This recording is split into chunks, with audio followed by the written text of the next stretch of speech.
Spinosaurus just unlocked a new form, and it changes our understanding of the animal's ecology, habitat, behavior, and body size. What was Spinosaurus really?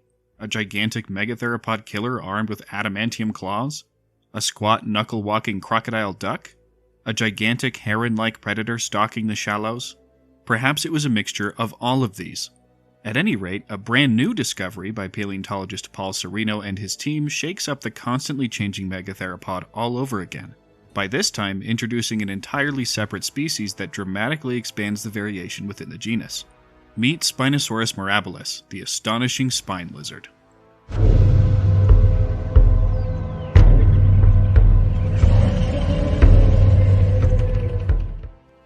First, some background information to make sure we're in the correct position to understand the new paper.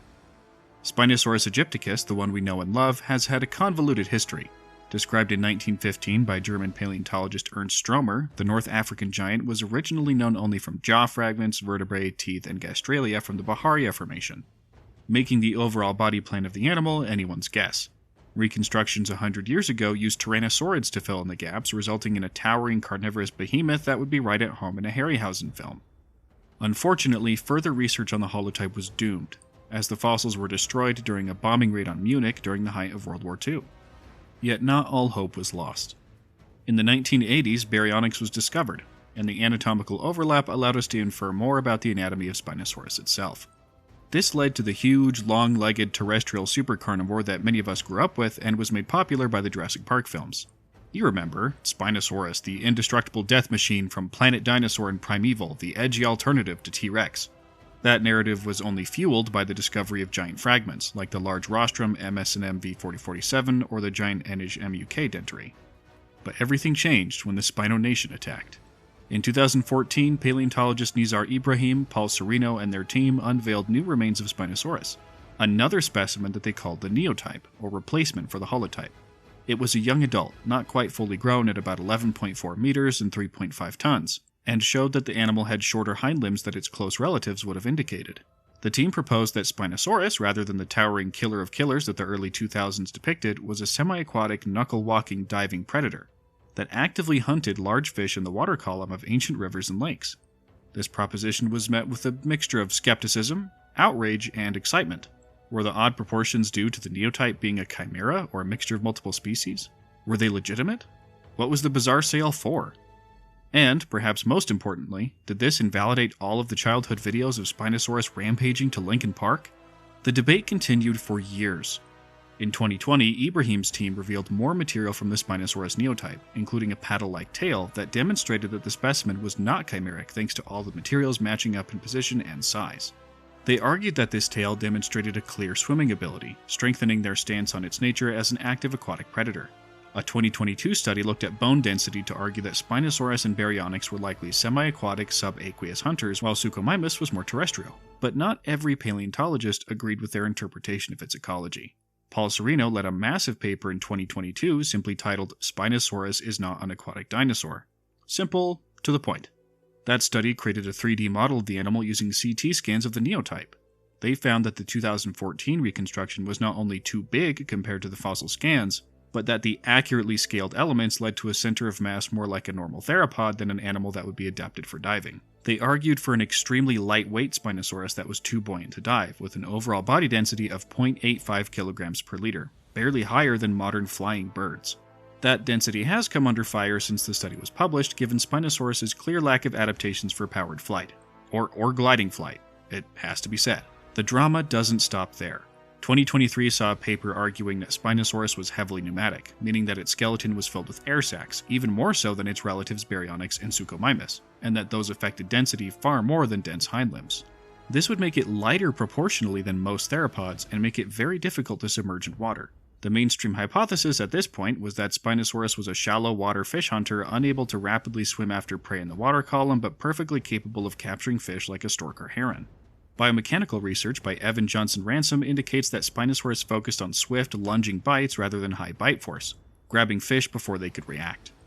His 2026 paper demonstrated that Spinosaurus, while having a less stress-resistant skull than other big theropod groups like Tyrannosaurs or Carcharodontosaurs, did have the most resilient skull of any tested Spinosaurid. The weakest areas of its jaws were by the back, supporting the idea that it would have grabbed prey quickly with a rosette of conical teeth in the front of its snout rather than wrestled with them. That being said, it would have been capable of taking on small terrestrial prey in addition to fish and could have had a more varied diet than traditionally depicted, and it wasn't like its skull was at all fragile. It could still handle giant fish like Onchopristis and Mawsonia just fine. That's a lot of background information, but now you're caught up on where we need to be in order to properly discuss the bombshell new paper. Context is key for this sort of scientific communication. For mainline Spinosaurus, we likely have a shallow water and shoreline predator that could strike quickly with its long neck. The neotype was about 11.4 meters and 3.5 tons, with the two giant skull fragment specimens scaling to a little over 14 meters and 7.5 to 9 tons depending on the reconstruction. Now for the new creature on the block, Spinosaurus mirabilis. Discovered in 2019 in the Farac Formation of the West African nation of Niger, this species of Spinosaurus is affectionately nicknamed scimitar spino, thanks to the notable crest on its nasal bone that resembles the curved blade of a sword. That's the first crazy thing. The crest, which is made of solid, dense bone, shows a high degree of variability between individuals. That's right, individuals. Spinosaurus mirabilis isn't just the first good Spinosaurus material found in a century, it's known from 3 specimens, each preserving skull material. The crests differ in shape between each of them, with the holotype, which is the largest individual, having the most robust crest of the 3. The crests are all vascularized and made of thick bone, similar to the casques of modern cassowaries, indicating that they would have been covered with a keratin sheath in life and may have been quite colorful. The crests, along with the sails, could have been used for social display. The holotype, MNBH Gen 1, is considered by the authors to be a subadult, and is quite a bit smaller than even the S. aegyptiacus neotype at only 8 meters long, although that's restored with a shorter tail than the 2020 find would indicate. Most of the mirabilis holotype's bones are about 15% shorter than the subadult neotypes, so if you're desperate to project adult size, you could pretend you knew that both specimens were at the same exact growth stage. That would result in a fully grown S. mirabilis of about 12.3 meters long, likely weighing about 4.4 tons. Not quite megatheropod territory, but absolutely gigantic by modern land predator standards. The kicker here is that Spinosaurus mirabilis had longer legs proportionally than the Egyptian species, making it more similar in overall build to the Jurassic Park 3 Spinosaurus than the dinosaur that the movie monster was based on. Ironic. The 2 Spinosaurus species didn't live in the same place, but they did live at the same time, about 94 to 95 million years ago during the Cenomanian stage of the late Cretaceous. Spinosaurus mirabilis was found along with remains of quite a few other animals, giving us a valuable insight into the ecosystem of the Farac Formation. We have Onchopristis, of course, gotta eat something after all. Polypterid fish were also present, along with indeterminate turtles and crocodilians. Some type of Asdarchid pterosaur flew around here, although the remains were too scrappy to identify beyond the family level.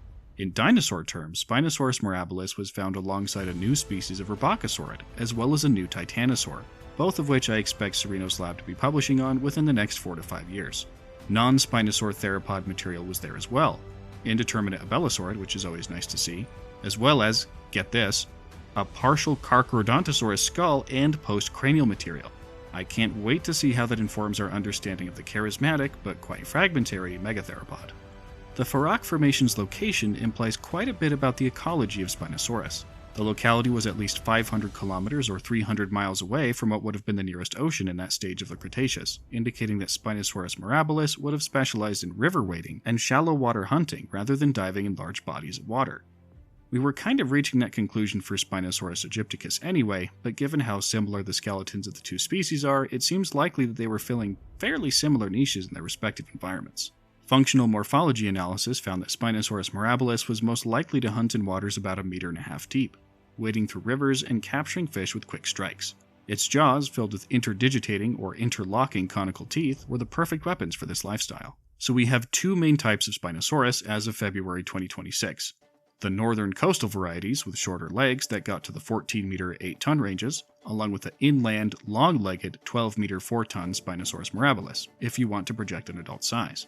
I just think it's absolutely hilarious that the Spinosaurus who most closely resembles the Jurassic Park 3 monster is the smaller species by far.